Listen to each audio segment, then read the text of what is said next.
അപ്പോൾ അടുത്തതായിട്ട് ഡിസ്കസ് ചെയ്യുന്നത് essential conditions for the successful of federal government. ഒരു രാജ്യത്ത് ഫെഡറൽ ഗവൺമെൻറ്, അതായത് സംസ്ഥാനങ്ങളും അവർക്ക് പ്രത്യേക ഭരണകൂടവും രാജ്യം അതിന് പ്രത്യേക ഭരണകൂടം വേറെ, അങ്ങനെയുള്ള ഫെഡറൽ ഗവൺമെൻറ് നിലനിൽക്കുന്ന രാജ്യങ്ങളിൽ അവിടെ നിർബന്ധമായിട്ടും എന്തെല്ലാം ഉണ്ടായിരിക്കണം എന്നുള്ളതാണ് അടുത്തതായിട്ട് പറയുന്നത്. അതിലൊന്നാമത്തേതാണ് ജിയോഗ്രാഫിക്കൽ കണ്ടിഗ്യൂറ്റി എന്ന് പറയുന്നത്. ഓക്കെ, അതിൽ ഭൂമിശാസ്ത്രപരമായ സംവിധാനങ്ങൾ ഉണ്ടായിരിക്കുക. അപ്പോൾ ഫെഡറൽ സംവിധാനത്തിൽ അവിടുത്തെ എല്ലാ യൂണിറ്റുകളും ഭൂമിശാസ്ത്രപരമായി കൃത്യമായ രീതിയിൽ നിലനിൽക്കണം എന്നുള്ളതാണ്. അപ്പം ചില സ്റ്റേറ്റുകൾ വളരെ ചെറുത്, ചില സ്റ്റേറ്റുകൾ വളരെ വലുതും, അങ്ങനെയുള്ള വ്യവസ്ഥയാവാൻ പാടില്ല. എല്ലാവർക്കും ഏകദേശം ഒരേപോലെയുള്ള അല്ലെങ്കിൽ ഏതെങ്കിലും വ്യക്തമായ രീതിയിൽ തുടർച്ചയുള്ള രീതിയിൽ, അതായത് ഒന്നിനെ മറ്റൊന്ന് തുടരുന്ന രീതിയിലുള്ള സംവിധാനങ്ങളായിട്ട് വേണം അവയെ നിർണ്ണയിക്കാൻ എന്നുള്ളതാണ് ജിയോഗ്രാഫിക്കൽ കണ്ടിഗ്യൂറ്റി എന്നുള്ളതുകൊണ്ട് അർത്ഥമാക്കുന്നത്. ഓക്കെ, അപ്പോൾ ജിയോഗ്രാഫിക്കലി ഏകദേശം സമാനമായ രീതിയിലുള്ള സംവിധാനങ്ങളായിരിക്കണം ഉണ്ടായിരിക്കേണ്ടത് എന്നുള്ളതാണ് ഒന്നാമതായിട്ട് പറയുന്നത്. രണ്ടാമത്തത് community of interest. Community of interest എന്ന് പറഞ്ഞാൽ സമൂഹത്തിന് അതിൽ മതത്തിൻ്റെയോ സംസ്കാരത്തിൻ്റെയോ അടിസ്ഥാനത്തിൽ വിവേചനങ്ങൾ ഇല്ലാതിരിക്കുക എന്നുള്ളതും ഫെഡറലിസത്തിൻ്റെ പ്രധാന സവിശേഷതയാണ്. അതായത് എല്ലാവരെയും ഒരേപോലെ പരിഗണിക്കുക എന്നുള്ളതാണ്. അതായത് കമ്മ്യൂണിറ്റി ഇൻട്രസ്റ്റ്, എല്ലാവരുടെയും കൂട്ടായ ഇൻട്രസ്റ്റുകൾക്ക് കൃത്യമായ പ്രാധാന്യം നൽകുക എന്നുള്ളതാണ് കമ്മ്യൂണിറ്റി ഇൻട്രസ്റ്റ് എന്നതുകൊണ്ട് അർത്ഥമാക്കുന്നത്. മൂന്നാമത്തത് similarity of social and political institutions. Similarity of social and political institutions എന്ന് പറയുമ്പോൾ ഈ ഫെഡറലിസം ഫോളോ ചെയ്യുന്ന രാജ്യങ്ങളിൽ അല്ലെങ്കിൽ ഈ ഫെഡറൽ സംവിധാനത്തിൽ രാജ്യത്തിൻ്റെ മൊത്തത്തിലുള്ള ഭരണവ്യവസ്ഥയെയും സംസ്ഥാനങ്ങളിലെ ഭരണവ്യവസ്ഥയും കൃത്യമായി സാമ്യത ഉണ്ടായിരിക്കുക എന്നുള്ളതാണ്. സാമ്യത ഉണ്ടായിരിക്കുക എന്നുള്ളതുകൊണ്ട് ഒരേപോലെ ആയിരിക്കുക എന്നുള്ളതല്ല, പകരം ഭരണ സംവിധാനങ്ങളൊക്കെ ഒരുപോലെ ആയിരിക്കുക. സംസ്ഥാനങ്ങളിലെ ഭരണവും കേന്ദ്രത്തിലെ ഭരണ സംവിധാനങ്ങളൊക്കെ ഒരേപോലെ ഉണ്ടായിരിക്കുക എന്നുള്ളതും അടിസ്ഥാന സവിശേഷതയായിട്ട് പറയുന്നുണ്ട്. മറ്റൊന്നാണ് ആബ്സെൻസ് ഓഫ് മാർക്ക്ഡ് ഇനീക്വാലിറ്റി. ഒരു രാജ്യത്ത് തന്നെ പല സംസ്ഥാനങ്ങളുണ്ടെങ്കിൽ ആ സംസ്ഥാനങ്ങൾക്കിടയിൽ വിവേചനങ്ങൾ ഇല്ലാതിരിക്കുക എന്നുള്ളതാണ്. ചെറിയ രീതിയിലുള്ള വിവേചനങ്ങളെ കുറിച്ചല്ല, പകരം വലിയ രീതിയിൽ വലിയ രീതിയിലുള്ള ഇനീക്വാലിറ്റീസ്, അസമത്വങ്ങൾ ഇല്ലാതിരിക്കുക എന്നുള്ളത്, വിവേചനങ്ങൾ ഇല്ലാതിരിക്കുക എന്നുള്ളത് വളരെ പ്രധാനപ്പെട്ട ഒരു ഘടകമാണ്. അതാണ് ആബ്സെൻസ് ഓഫ് മാർക്ക്ഡ് ഇനീക്വാളിറ്റി എന്നതുകൊണ്ട് അർത്ഥമാക്കുന്നത്. മറ്റൊന്നാണ് സോഷ്യോ എക്കണോമിക് ഡെവലപ്മെൻറ്റ്. രാജ്യത്ത് എന്തെങ്കിലും തരത്തിലുള്ള സാമ്പത്തികവും സാമൂഹികവുമായിട്ടുള്ള ഡെവലപ്മെൻറ്റ്, വികസനം ഉണ്ടാവുകയാണെന്നുണ്ടെങ്കിൽ അത് എല്ലാ സംസ്ഥാനങ്ങളിലേക്കും ഒരേ രീതിയിൽ എത്തുന്ന രീതിയിൽ എന്ത് ചെയ്യുക, വിതരണം ചെയ്യപ്പെടുക എന്നുള്ളതാണ്. അതായത് സംസ്ഥാനങ്ങളെല്ലാം ഒരേപോലെ കണക്കാക്കുകയും സോഷ്യോ എക്കണോമിക് ഡെവലപ്മെൻറ്റിനും എല്ലാവരെയും ഒരേപോലെ പരിഗണിക്കുകയും ചെയ്യുക എന്നുള്ളതാണ് അടുത്തതായിട്ട് പറയുന്നത്. മറ്റൊന്നാണ് പൊളിറ്റിക്കൽ എബിലിറ്റി. പൊളിറ്റിക്കൽ എബിലിറ്റി എന്ന് പറഞ്ഞു കഴിഞ്ഞാൽ ഒരു രാജ്യം ഫെഡറൽ സംവിധാനം ഫോളോ ചെയ്യാൻ തീരുമാനിച്ചു കഴിഞ്ഞാൽ അത് കൃത്യമായിട്ട് നിലനിർത്താനുള്ള എല്ലാ സംവിധാനങ്ങളും അതിനുള്ള കപ്പാസിറ്റിയും ആ രാജ്യത്തിന് ഉണ്ടായിരിക്കണം എന്നുള്ളതാണ്. അതില്ലെങ്കിൽ അല്ലെങ്കിൽ രാജ്യത്ത് ഭിന്ന അഭിപ്രായങ്ങൾ വന്നു കഴിഞ്ഞാൽ പ്രശ്നങ്ങളിലേക്ക് പോകും എന്നൊക്കെ ആ രീതിയിലുള്ള അറിവൊക്കെ കിട്ടിക്കഴിഞ്ഞാൽ ആ രാജ്യം ഒരിക്കലും പിന്നീട് എന്ത് ചെയ്യാൻ പാടില്ല, ആ രീതി ഫോളോ ചെയ്യാൻ പാടില്ല എന്നുള്ളതാണ് ഫെഡറൽ സംവിധാനം. അപ്പോൾ പൊളിറ്റിക്കൽ കപ്പാസിറ്റി ഉണ്ടായിരിക്കുക അല്ലെങ്കിൽ പൊളിറ്റിക്കൽ എബിലിറ്റി ഉണ്ടായിരിക്കുക, ഇങ്ങനെയൊക്കെ കുറേ എസെൻഷ്യൽ കണ്ടീഷൻസ് ഉണ്ടെങ്കിൽ മാത്രമേ ഫെഡറലിസം കൃത്യമായിട്ട് വർക്ക് ചെയ്യുകയുള്ളൂ. ഓക്കെ, ഇതുവരെ ഈ എസെൻഷ്യൽ കണ്ടീഷൻസ് എന്നുള്ളതൊന്നും വലിയൊരു പോയിൻ്റൊന്നുമില്ല. നമ്മൾ അടിസ്ഥാനപരമായി ഫെഡറലിസം നിലനിൽക്കാൻ എന്തൊക്കെ വേണമെന്നുള്ളതൊന്ന് ശ്രദ്ധിച്ചാൽ മതി. ഓക്കെ, അതോടൊപ്പം പറയുന്ന ഒന്നാണ് പൊളിറ്റിക്കൽ ആൻഡ് നാഷണൽ ഇൻ്റഗ്രേഷൻ. നമ്മൾ ഒരു രാജ്യത്ത് തന്നെ പലതരത്തിലുള്ള ഗവൺമെൻറ് ഉണ്ടാകുമ്പോൾ ആ രാജ്യത്ത് പൊളിറ്റിക്കലി അല്ലെങ്കിൽ പൊളിറ്റിക്കൽ ആൻഡ് നാഷണൽ ഇൻ്റഗ്രേഷൻ, രാഷ്ട്രീയപരമായിട്ടും ദേശീയപരമായിട്ടൊക്കെ ജനങ്ങൾ ഐക്യത്തോടു കൂടി പ്രവർത്തിക്കുന്ന സംവിധാനം ഉണ്ടായിരിക്കുക എന്നുള്ളത് ഏറ്റവും പ്രധാനപ്പെട്ടതാണ്. മറ്റൊന്ന് സെൻറ്റർ സ്റ്റേറ്റ് റിലേഷൻസ്. രണ്ട് തരത്തിലുള്ള ഗവൺമെൻറ് ഉണ്ടാകുമ്പോൾ രണ്ട് ഗവൺമെൻറ്റുകൾക്കിടയിലും കൃത്യമായിട്ടുള്ള ബന്ധങ്ങൾ നിലനിർത്തിയിരിക്കുക എന്നുള്ളതും മറ്റൊരു പ്രധാനപ്പെട്ട സവിശേഷതയാണ്, എസെൻഷ്യൽ കണ്ടീഷൻസിൽ വരുന്നതാണ്. ഓക്കെ, ഇനി നമ്മൾ ഇതുവരെ പറഞ്ഞിട്ടുള്ളത് ഫെഡറൽ ഗവൺമെൻറ്, ഒരു രാജ്യത്ത് രണ്ട് തരത്തിലുള്ള ഗവൺമെൻറ് സംവിധാനങ്ങൾ നിലനിൽക്കുന്നതിനെയാണ് നമ്മൾ ഫെഡറലിസം എന്ന് വിളിച്ചത്. ഇനി പല രാജ്യങ്ങളിലും നമുക്കറിയാൻ പറ്റുന്ന ഒരു പ്രധാനപ്പെട്ട ആശയമാണ് യൂണിറ്ററി ഗവൺമെൻറ് എന്നുള്ളത്. അപ്പോൾ എന്താണ് യൂണിറ്ററി ഗവൺമെൻറ് എന്നുള്ളതും അതിൻ്റെ സവിശേഷതകളുമാണ് ഇനി പറയാൻ പോകുന്നത്. അപ്പോൾ യൂണിറ്ററി ഗവൺമെൻറ് എന്നതുകൊണ്ട് അർത്ഥമാക്കുന്നത് ഒരു രാജ്യത്ത് നമ്മൾ നേരത്തെ ഫെഡറൽ സിസ്റ്റത്തിൽ രണ്ട് തരത്തിലുള്ള ഗവൺമെൻറ് ഉണ്ടാവുക എന്ന് പറഞ്ഞു. അതിന് നേർ വിപരീതമായിട്ട് ഒരു രാജ്യത്തിൻ്റെ ഭരണ സംവിധാനത്തിൽ ഒരൊറ്റ സെൻട്രൽ ഗവൺമെൻറ് എന്നുള്ള സംവിധാനം മാത്രമേ നിലനിൽക്കുന്നു എങ്കിൽ അത്തരം സംവിധാനങ്ങൾ നമ്മൾ വിളിക്കുന്ന പേരാണ് യൂണിറ്ററി ഗവൺമെൻറ് എന്നുള്ളത്. ഒരു രാജ്യത്ത് ഒരൊറ്റ ഗവൺമെൻറ് സംവിധാനം മാത്രം നിലനിൽക്കുന്ന ഭരണ സംവിധാനങ്ങളെ യൂണിറ്ററി ഗവൺമെൻറ് എന്ന് വിളിക്കുന്നു. Britain, France, Japan, Iran, Italy ഇതൊക്കെ ഈ രാജ്യങ്ങളൊക്കെ യൂണിറ്ററി ഗവൺമെൻറ്റിന് ഉദാഹരണങ്ങളാണ്. അവിടെയൊക്കെ ഒരൊറ്റ ഗവൺമെൻറ് മാത്രമേ നിലനിൽക്കുന്നുള്ളൂ എന്നതാണ്. അപ്പോൾ പ്രൊഫസർ ഡെയ്സിയുടെ അഭിപ്രായത്തിൽ ഒരു കേന്ദ്ര സംവിധാനത്തിന് കൃത്യമായ നിയമനിർമ്മാണാധികാരം നൽകിയിരിക്കുന്ന വ്യവസ്ഥിതിയെയാണ് യൂണിറ്ററി ഗവൺമെൻറ് എന്ന് അദ്ദേഹം വിശദീകരിക്കുന്നത്. ഇനി ഫൈനറുടെ അഭിപ്രായത്തിൽ ഒരു പ്രദേശത്തിൻ്റെ മേൽ കൃത്യമായ അധികാരത്തോടൊപ്പം നിയമനിർമ്മാണ സംവിധാനത്തിനുള്ള അധികാരം ഒരൊറ്റ യൂണിറ്റിൽ അല്ലെങ്കിൽ ഒരൊറ്റ സംവിധാനത്തിൽ മാത്രം കേന്ദ്രീകരിക്കുന്നതിനെയാണ് അദ്ദേഹം യൂണിറ്ററി സംവിധാനം എന്ന് വിളിക്കുന്നത്. അതായത് നിയമനിർമ്മാണത്തിനും മറ്റൊക്കെ ആയിട്ട് മറ്റ് പല രാജ്യങ്ങളിൽ 2 തരത്തിലുള്ള ഗവൺമെൻറ് ഉണ്ടാകുമ്പോൾ നമ്മളതിനെ ഫെഡറൽ സിസ്റ്റം എന്നും, ഒരു രാജ്യത്ത് എല്ലാ കാര്യങ്ങളും ഒരൊറ്റ ഗവൺമെൻറ് മാത്രം തീരുമാനിക്കുകയാണെങ്കിൽ അതിനെ യൂണിറ്ററി സിസ്റ്റം എന്നും വിളിക്കുന്നുണ്ട്. ഇനി യൂണിറ്ററി ഗവൺമെൻറ്റിൻ്റെ ഡെഫിനിഷൻ വിശദീകരിച്ചതുപോലെ അത്തരം രാജ്യങ്ങളിൽ എല്ലാ അധികാരങ്ങളും ഒരൊറ്റ സംവിധാനത്തിന് കീഴിലായിരിക്കും ഉണ്ടായിരിക്കുക. അപ്പോൾ നേരത്തെ നമ്മൾ ബ്രിട്ടൻ, ഇറ്റലി, ഫ്രാൻസ് എന്നൊക്കെ പറഞ്ഞു അല്ലേ.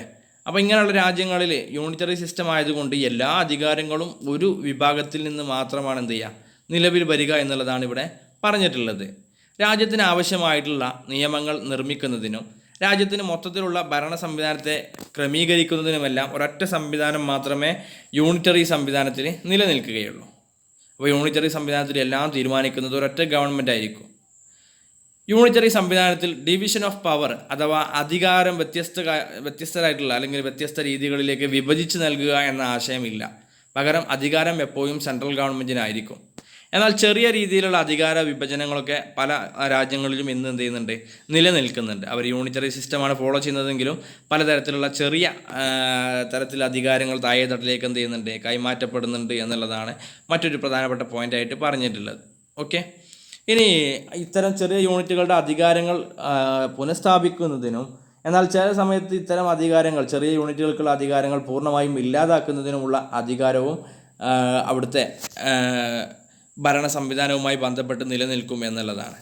അതായത് രാജ്യത്തിന് ആവശ്യമായ നിയമങ്ങൾ നിർമ്മിക്കുന്നത് പ്രധാനമായിട്ടും ഒരൊറ്റ ഭരണം അല്ലെങ്കിൽ ഒരൊറ്റ സംവിധാനം എന്നുള്ള രീതിയിൽ സെൻട്രൽ ഗവൺമെൻറ്റിനായിരിക്കും.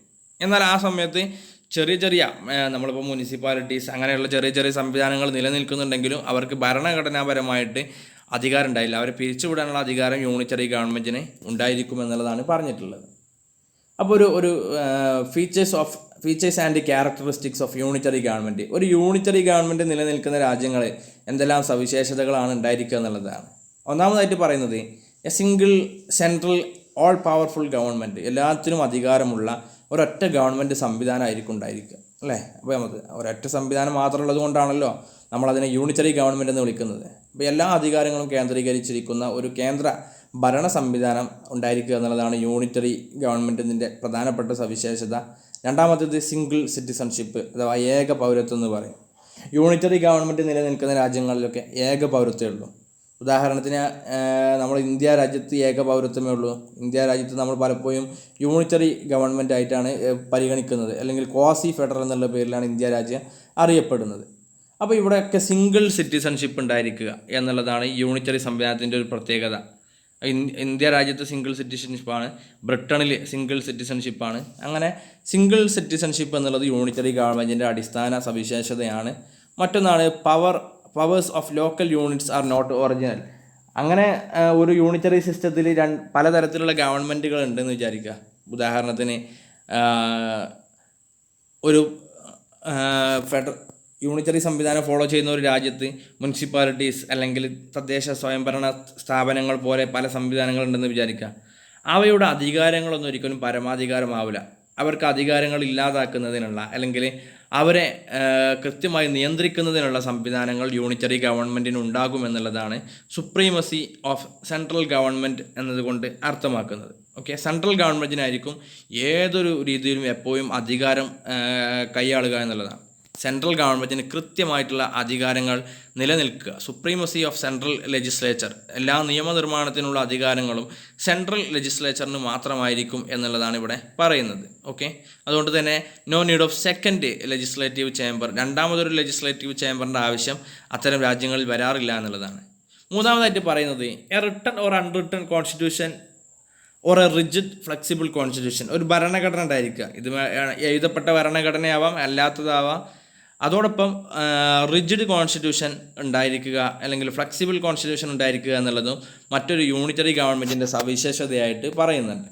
ഓക്കെ, ഇനി ഇന്ത്യൻ ഭരണഘടനയും ഫെഡറൽ ഫീച്ചേഴ്സ് എന്തൊക്കെയാണ്? ഇന്ത്യൻ ഭരണഘടന ഏതെല്ലാം രീതിയിലാണ് മറ്റ് രാജ്യങ്ങളുടെ ഭരണഘടനയിൽ നിന്ന് അല്ലെങ്കിൽ മറ്റ് രാജ്യങ്ങളിലെ ഫെഡറൽ സംവിധാനത്തിൽ നിന്ന് വ്യത്യാസപ്പെട്ടിരിക്കുന്നത് എന്നുള്ളതാണ് ഇവിടെ അടുത്തതായിട്ട് നമുക്ക് ഡിസ്കസ് ചെയ്യാനുള്ളത്. അതാണ് federal features of Indian political system എന്ന് പറയുന്നത്. ഇന്ത്യൻ പൊളിറ്റിക്കൽ സിസ്റ്റത്തിലെ ഫെഡറൽ ഫീച്ചേഴ്സ് എന്തൊക്കെയാണ് എന്നുള്ളതാണ് ഇവിടെ പറയുന്നത്.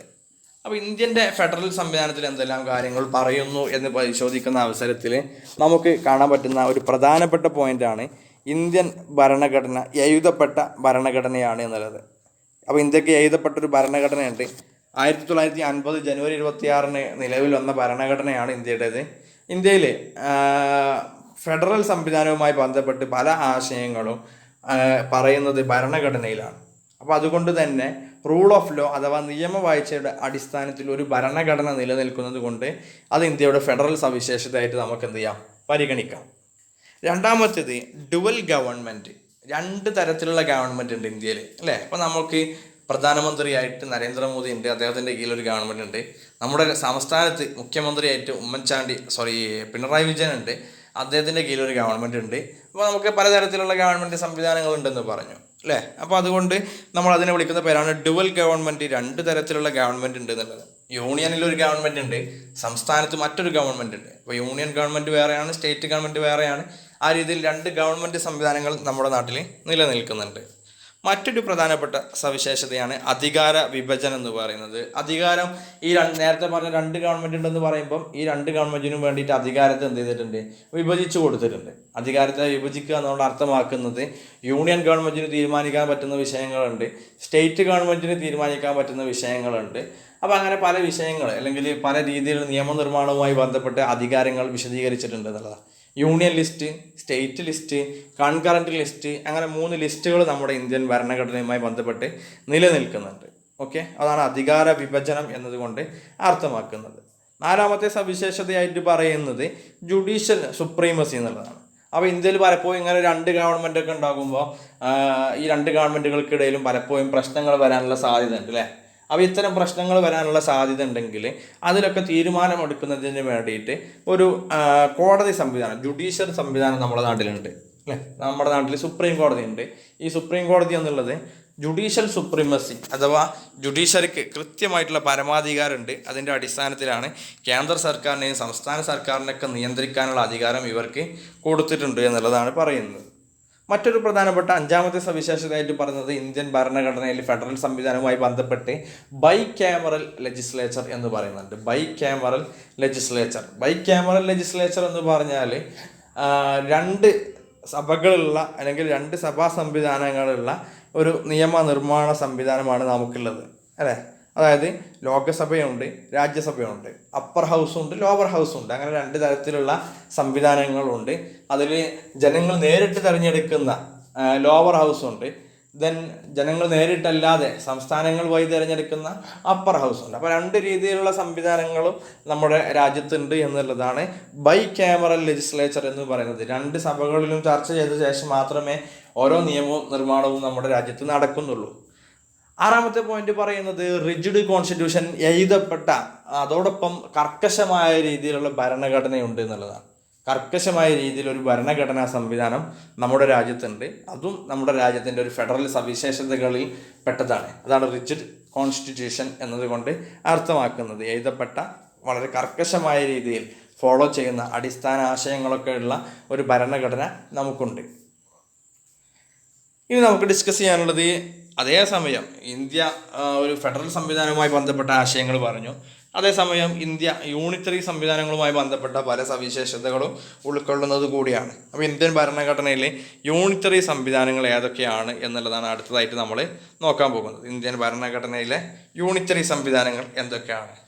അപ്പോൾ ഇന്ത്യൻ ഭരണഘടനയിലെ യൂണിറ്ററി സംവിധാനത്തിൽ പ്രധാനമായിട്ടും പറയുന്നത് ഒരു ഡെഫിനിഷനാണ് KC വെയർ എന്ന് പറഞ്ഞിട്ടുള്ള ഒരാൾ കൊടുത്തിട്ടുള്ള. അദ്ദേഹം പ്രധാനപ്പെട്ട ഒരു പൊളിറ്റിക്കൽ ചിന്തകനാണ്. ഇന്ത്യൻ രാഷ്ട്രീയ വ്യവസ്ഥിതിയുമായി ബന്ധപ്പെട്ടൊക്കെ വ്യത്യസ്ത ആശയങ്ങൾ കൊണ്ടുവന്നിട്ടുള്ള വ്യക്തിയാണ്. അദ്ദേഹത്തിൻ്റെ അഭിപ്രായത്തിൽ ഇന്ത്യ ഒരു ക്വാസി ഫെഡറൽ എന്നാണ് അദ്ദേഹം ഇന്ത്യൻ ഫെഡറൽ സംവിധാനത്തെ വിശേഷിപ്പിക്കുന്നത്. ക്വാസി ഫെഡറൽ, അതായത് ഒരു ക്വാസി അർദ്ധ ഫെഡറൽ സംവിധാനം എന്നുള്ളതാണ് ക്വാസി ഫെഡറൽ എന്നതുകൊണ്ട് അർത്ഥമാക്കുന്നത്. അപ്പോൾ ഇന്ത്യൻ്റെ ഈ ഒരു യൂണിറ്ററി സിസ്റ്റവുമായി ബന്ധപ്പെട്ട് അദ്ദേഹം പറയുന്നത് ഇന്ത്യൻ ഭരണഘടനയിൽ യൂണിറ്ററി ഫീച്ചേഴ്സും ഉണ്ട്, അതോടൊപ്പം ഫെഡറൽ ഫീച്ചേഴ്സും ഉണ്ട്. അങ്ങനെ രണ്ട് തരത്തിലുള്ള ആശയങ്ങളുള്ള രാജ്യമാണ് ഇന്ത്യ. അതുകൊണ്ട് തന്നെ അദ്ദേഹം ഇന്ത്യൻ ഫെഡറൽ സംവിധാനത്തെ അർദ്ധ ഫെഡറൽ സംവിധാനം എന്നുള്ള രീതിയിലാണ് പരിഗണിക്കുന്നത്. അർദ്ധ ഫെഡറൽ സംവിധാനമായിട്ടാണ് പരിഗണിക്കുന്നത്. ഓക്കെ, അപ്പോൾ ഇന്ത്യ ഒരു ഫെഡറൽ ആശയങ്ങളോട് കൂടിയിട്ടുള്ള ഒരു യൂണിറ്ററി സംവിധാനമാണ് ഇന്ത്യ എന്നുള്ളതാണ് അദ്ദേഹം പറയുന്നത്. ഇനി അലക്സാണ്ട്രോവിച്ചിൻ്റെ അഭിപ്രായത്തിൽ അദ്ദേഹം പറയുന്നത് ഇന്ത്യ ഒരു ഫെഡറൽ രാജ്യമോ അല്ലെങ്കിൽ ഒരു യൂണിറ്ററി രാജ്യമോ അല്ല. ഇങ്ങനെയൊക്കെ ആണെങ്കിലും ഇന്ത്യൻ ഭരണഘടനയിൽ ചില ഫെഡറൽ സവിശേഷതകളും ചില യൂണിറ്ററി സവിശേഷതകളും ഉണ്ടെന്നുള്ളതാണ്. പൂർണ്ണമായിട്ടും ഇന്ത്യ ഫെഡറലാണോ? അല്ല. പൂർണ്ണമായിട്ടും ഇന്ത്യ യൂണിറ്ററി സവിശേഷതയാണോ ഉള്ളത്? അതുമല്ല. എന്നാൽ രണ്ടിൻ്റെയും ചില ആശയങ്ങളുണ്ട് എന്നുള്ളതാണ് അലക്സാണ്ട്രോവിച്ച് പറയുന്നത്. ഓക്കെ, ഇനി ഇന്ത്യൻ ഭരണഘടനയിലെ യൂണിറ്ററി സംവിധാനങ്ങൾ ഏതൊക്കെയാണെന്നുള്ളതാണ്. ഇത് നമ്മൾ ഓൾറെഡി പഠിച്ചിട്ടുള്ളതാണ്. ഇന്ത്യൻ ഗവൺമെൻറ് ആൻഡ് പൊളിറ്റിക്സിൽ പഠിക്കാനുണ്ട്. അവസാനത്തെ ചാപ്റ്റർ ഫെഡറലിസം എന്ന് പറഞ്ഞിട്ടുള്ള ഒരു ഭാഗമാണ്. അതിൽ നമുക്ക് പഠിക്കാനുള്ള ഭാഗങ്ങളാണിത്. അതിൽ സിംഗിൾ സിറ്റിസൺഷിപ്പ്, ഏക പൗരത്വം എന്നുള്ള ആശയമുണ്ട് അല്ലേ. ഇന്ത്യയിൽ ഏക പൗരത്വമേ ഉള്ളൂ, ഒറ്റ പൗരത്വമേ ഉള്ളൂ. ഓരോ സംസ്ഥാനങ്ങളിൽ പൗരത്വമില്ല. ഓക്കെ, പകരം രാജ്യത്ത് ഒറ്റ പൗരത്വ വ്യവസ്ഥിതി മാത്രമേ നിലവിലുള്ളൂ. രണ്ടാമത്തത് predominance of the union government in law making, നിയമനിർമ്മാണവുമായി ബന്ധപ്പെട്ട് കൂടുതൽ അധികാരങ്ങൾ യൂണിറ്ററി ഗവൺമെൻറ്, അതായത് യൂണിയൻ ഗവൺമെൻറ്റിനാണെന്നുള്ളതാണ്. യൂണിയൻ ഗവൺമെൻറ് അതിന് കൂടുതൽ അധികാരങ്ങളുണ്ട് എന്നുള്ളതാണ് പറയുന്നത്. മൂന്നാമത്തതായിട്ട് unequal representation of the state in the upper house, നമ്മുടെ രാജ്യസഭാ സംവിധാനത്തിൽ ഓരോ സ്റ്റേറ്റുകൾക്കും വ്യത്യസ്ത രീതിയിലുള്ള എണ്ണം മെമ്പേഴ്സാണുള്ളത്. എന്നാൽ പല രാജ്യങ്ങളിലും ഫെഡറൽ സംവിധാനത്തിൽ ഓരോ സംസ്ഥാനങ്ങൾക്കും 2 മെമ്പർ അല്ലെങ്കിൽ 1 മെമ്പർ അങ്ങനെ കറക്റ്റ് എണ്ണം വെച്ചിട്ടാണ് കൊടുത്തിട്ടുള്ളത്. ഇന്ത്യയിൽ അങ്ങനെയല്ല. ഇന്ത്യയിൽ ജനസംഖ്യ അടിസ്ഥാനത്തിൽ ആനുപാതിക പ്രാതിനിധ്യത്തിൻ്റെ അടിസ്ഥാനത്തിലുമാണ് ഇത് നൽകിയിട്ടുള്ളത്. ഓക്കെ, നാലാമത്തെ പോയിന്റ് പറയുന്നത് the power of the union government to alter the boundaries of the state government. പലപ്പോഴും സ്റ്റേറ്റ് ഗവൺമെൻറ്റിൻ്റെ ബൗണ്ടറി, അതുമായി ബന്ധപ്പെട്ട കാര്യങ്ങളൊക്കെ തീരുമാനിക്കാനുള്ള അധികാരം കേന്ദ്ര ഗവൺമെൻറ്റിന് മാത്രമായിരിക്കും എന്നുള്ളതാണ്. അതാണ് ഈ അധികാരങ്ങളുമായി ബന്ധപ്പെട്ട് പറയുമ്പോൾ ഏറ്റവും കൂടുതൽ അധികാരം എപ്പോഴും നിലനിൽക്കുന്നത് കേന്ദ്ര ഗവൺമെൻറ്റിനാണ്.